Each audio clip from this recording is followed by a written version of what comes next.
Hello everybody, welcome back to our channel. My name is Lay. I'm a mother of two and we are a family of four on a financial journey of becoming completely debt-free, where we take you guys step by step and payment by payment along the way. If you're new to this channel, thank you so much for clicking on this video, and I really hope you enjoy this content and decide to stay. And if you guys are returning, thank you guys so much for your support as we navigate through our journey. So in today's video, we're going to be talking all about how to set up our monthly overview, a monthly budget when you're paid on a bi-weekly schedule, or even if you're just paid paycheck to paycheck, or even if this whole budgeting thing is new to you. If you guys have been following on this channel for a while, you know that I've been budgeting for a long time, but I make as many mistakes as the next person because the budgeting is an ever-flowing thing, and each budget and each month your budget should reflect differently depending on what is happening that month. So I'm using the Budget by Paycheck by the Budget Mom. I did a whole video and review on this planner if that is something you're interested in, and I'm going to be walking you through December's overview, how I set up an overview for a month, and especially with December being a busy month with holidays and gatherings and sports ending. It is very, very busy for us. So I like to always create a blueprint for my budget. So in that way, as the month happens and as the holidays come up, it's just really easy for me to check in our budget. And when I get paid from our bi-weekly schedule, oh, here, let me move this planner. And then when I get paid, I already have my blueprint set up, and it's very easy for me to check in to see what bills I'm going to pay with each paycheck when you get paid on a bi-weekly schedule, because when you're paid on a bi-weekly schedule, it's not set days. So how the Budget Mom has her planner set up is that it is by paychecks. So what I like to do is I'm going to go ahead and turn this guy over. And as always, you guys, I do write at an angle, but once I'm done, I'll go ahead and switch it. And then I'm going to move my pens over here. Okay, I remember somebody was saying I wasn't writing dark enough, so maybe I'll just keep it classic and do black ink. Okay, so for income, we will be receiving 3 different incomes for the month of December. So we will list them. Income 1,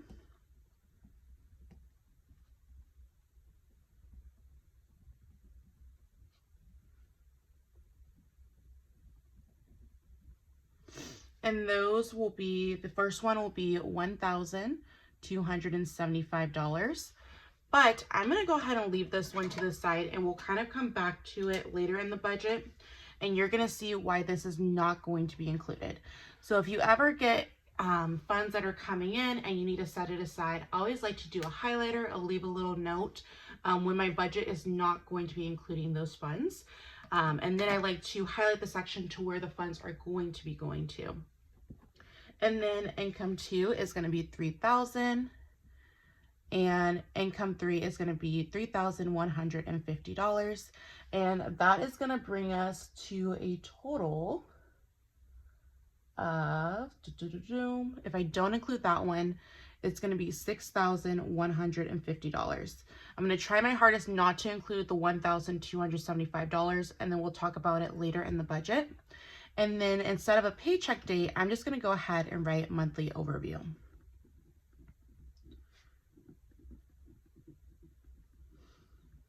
Okay. And then as obviously the incomes come in, this is just my monthly overview. This is just a guesstimate with how past paychecks are, especially during this time.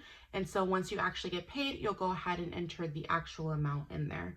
And then we're going to go through all of our expenses. So the first expense we have is our mortgage. And our mortgage is $1,563.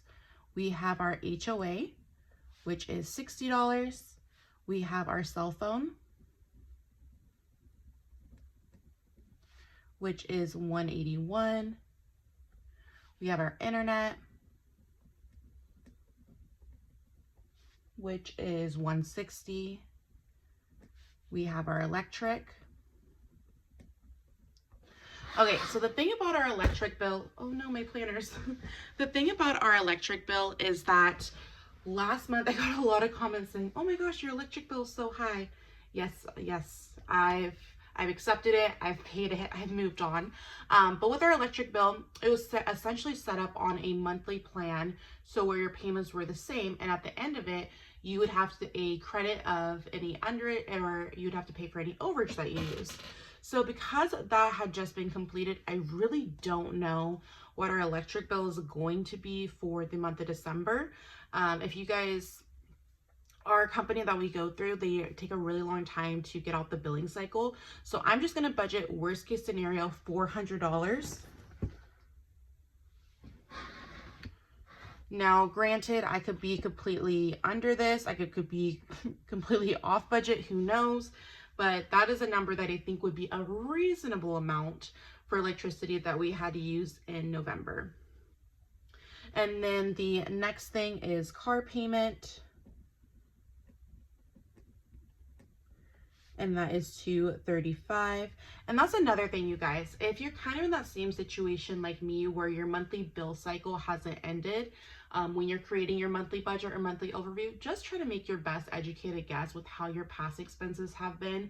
We've had electricity bills where it's like $60, and then I've had some where I've been like almost $600. So really trying to find that middle ground and prepare for your budget for an expense that is realistic if you don't know the true dollar amount.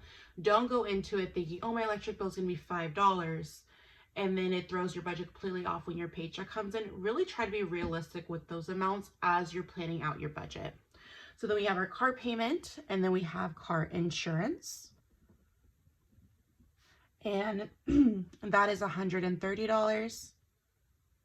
And then we're going to get into we have Xbox subscription. And then we have our Amazon subscription, which is really weird how this guy keeps popping up.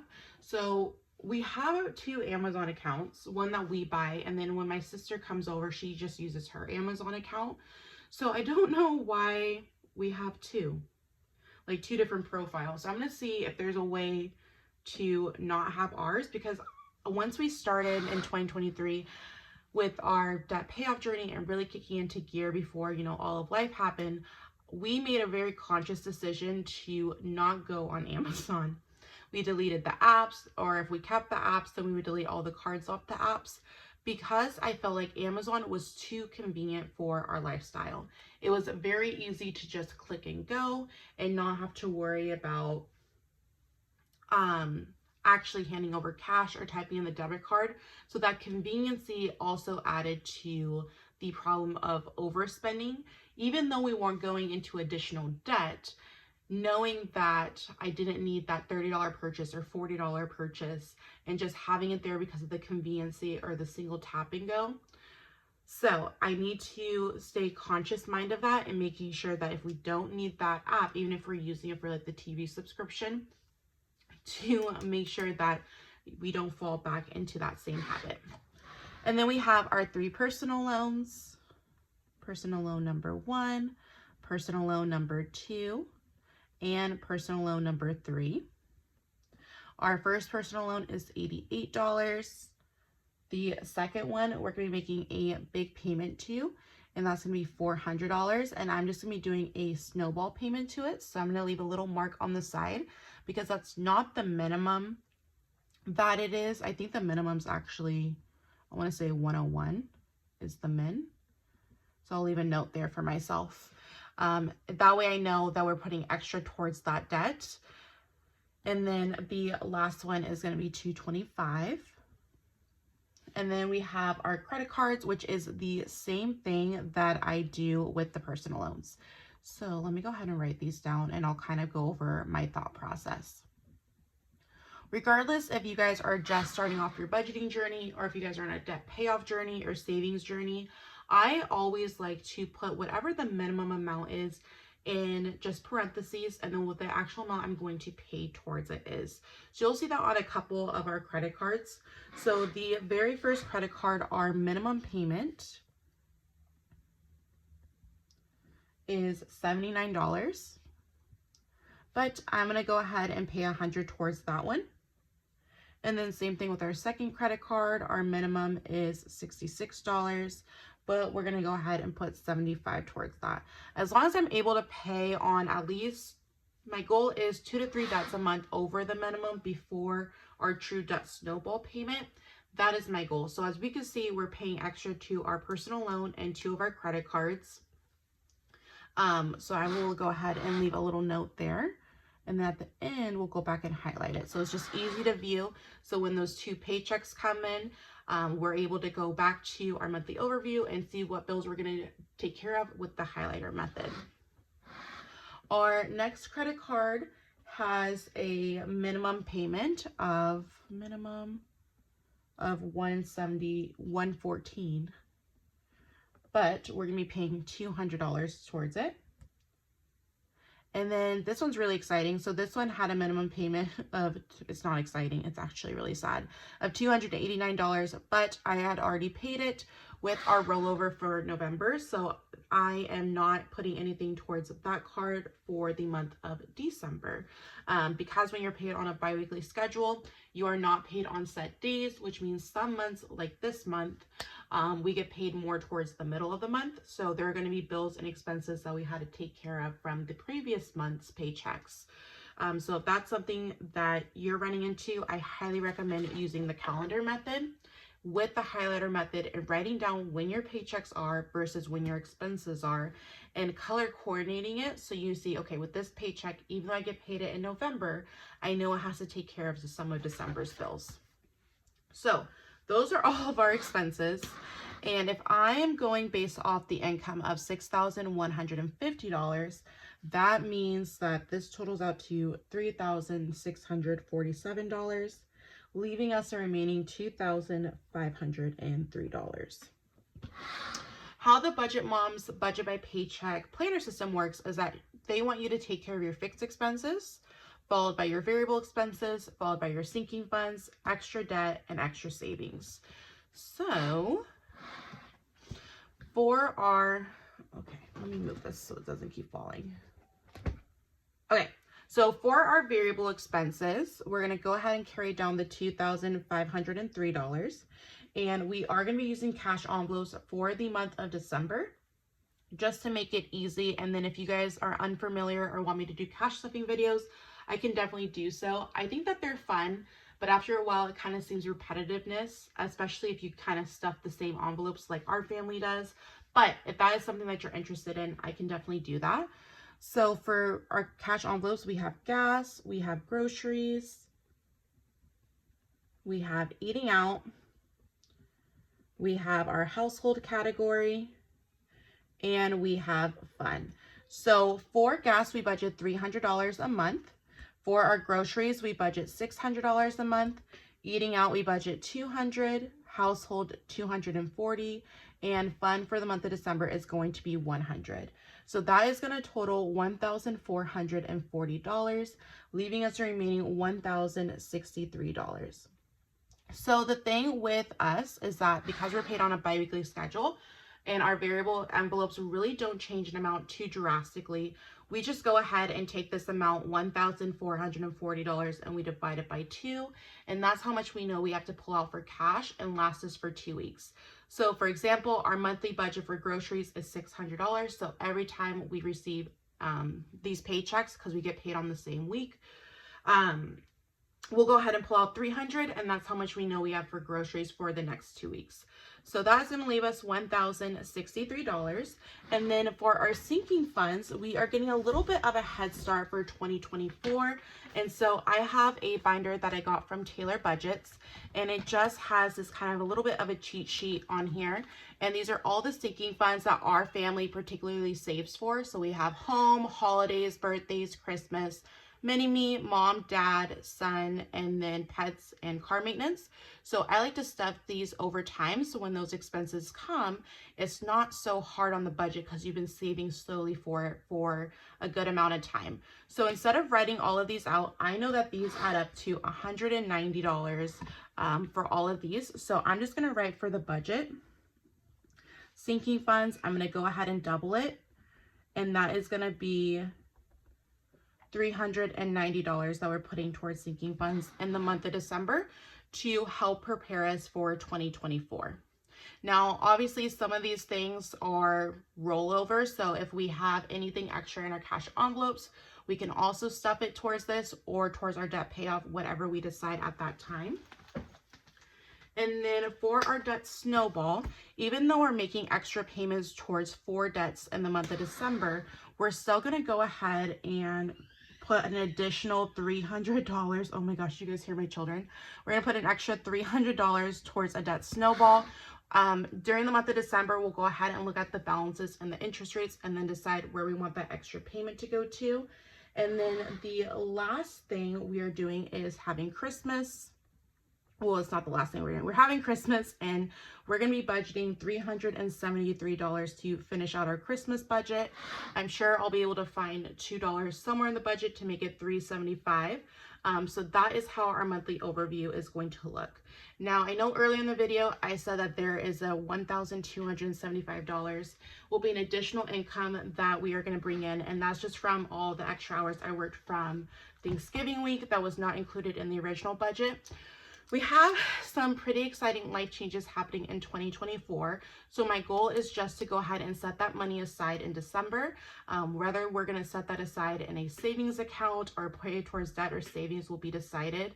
But I need to start being able to separate that income from our 9-to-5 income to create a little nest egg. And then in 2024, I'll be able to share where that fund is going to go to.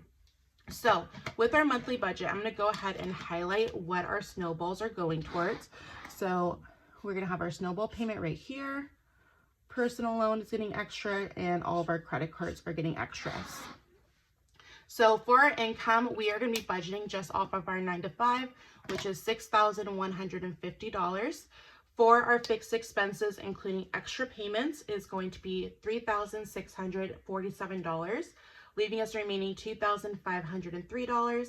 We are going to be doing cash envelopes, and our cash envelope categories are gas, groceries, eating out, household, and fun. And so we do budget at a monthly level, but when we receive each of our paychecks, we'll go ahead and take that amount of $1,440, divide it in two, and know that each paycheck we're pulling out $720 in cash. Same thing with our sinking funds. Instead of writing down all of these sinking funds, I know I can go to my binder, pull out a list of what our sinking funds are and the amounts, and those add up to $195 a paycheck or $390. We're going to be throwing an additional $300 at one of these highlighted snowball payments. I don't quite know which one yet. When we do our budget by paychecks, when we actually see our true income versus projected income, we'll be able to take a deeper look at that. And then our Christmas budget for the month of December is going to be $373. Since that is a little bit of a weird budget, I'll probably pull $2 from our cash envelope system. So this is going to be your blueprint for the month. You're going to be able to reference this in when you get your paychecks in and take a look. Okay, I know my mortgage is due on this date with this amount, and be able to go back and highlight it so you're able to see each income. Income 2 is going to be yellow. Income 3 is going to be green, and just check it off. So it's very easy to see in one place. So that is going to be it for our Families December's monthly budget overview. Be sure to check out our Budget with Me's as we actually get our income coming in, because if you guys are new to this channel, it has been drastic sometimes in budgets where I think we're going to bring in one amount and it is significantly higher or significantly lower, just depending on if overtime is available, extra hours are available, or voluntary time off. So it just really depends on what the situation is for that pay period. As always, you guys, if you're on a financial journey as well, please let me know in the comments how to support you and your channel. I will talk to you guys later. Bye.